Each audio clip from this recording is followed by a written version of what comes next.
Today we're going to look at a hot tub that's leaking. He has no idea where it's leaking from, neither do I, and I'm going to show you how to find this leak. When the customer says that this is leaking, so it's lots of water in it. If your hot tub is going down and you don't know where the leak is, make sure that it's full like this. So we're going to turn on all the jets. But first, we're going to find out where all the equipment is. So you got to look at it, the pump. And so normally it's under where the keypad is right here.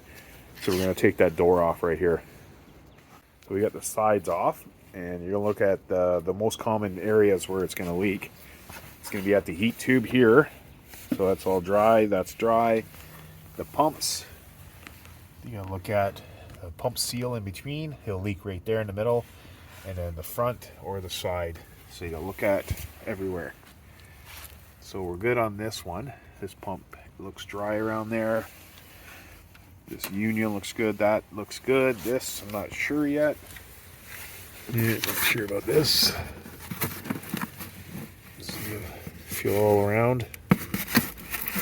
Oh, it is wet right there. So what we're going to do is we're going to turn all the pumps on high. So you got to make sure them on high. We want that pressure to go through all the piping and then see if there's any leaks.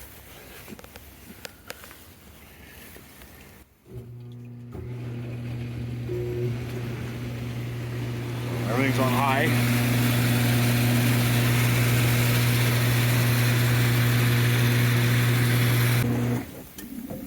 Alright, so it's not around any of the pumps. So as we can see in here when we're looking in there, looks like there's either chipmunks in there, red squirrels, or mice or whatever. So they're in there, and they love chewing these clear hoses right here. These type of hoses. They can't chew through these. They'll definitely chew through these. So we run into a lot where there's critters in there, and you could see, yeah, it's a little obvious that there's critters. So there's a hole right there, back here. We're taking off the other side, just like this here. We took this one side off. The opposite side seems like there's water coming out. Well, it's a little moist anyway.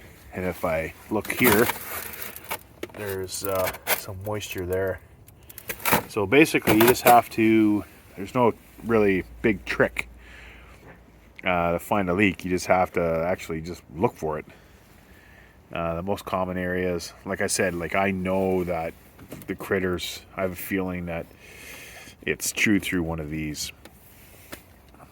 So you just gotta look for it. It is actually leaking a bit at this wet head right here.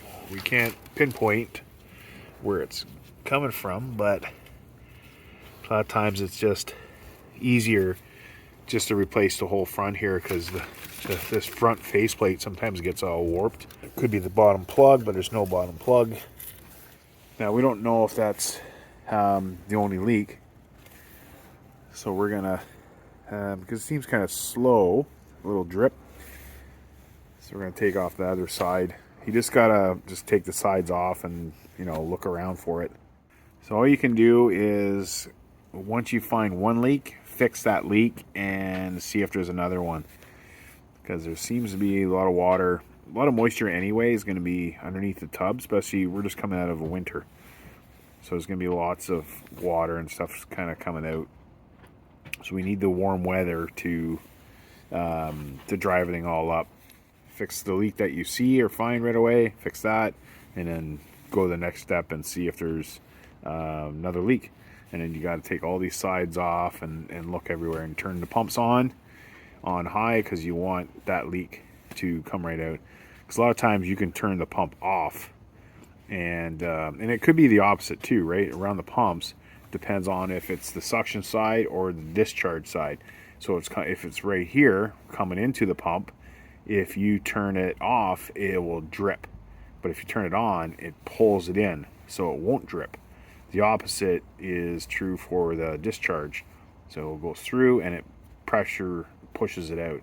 Other than that, it just drips. So if it's on the discharge side, you might get it spraying right out or drip a lot faster. So you try that both. Like you look, right now it's not on, and you look at all equipment, see if there's any leaks or any drips and stuff like that. And then you turn it on and look over the equipment again and see if there's any drips. So that's what you do.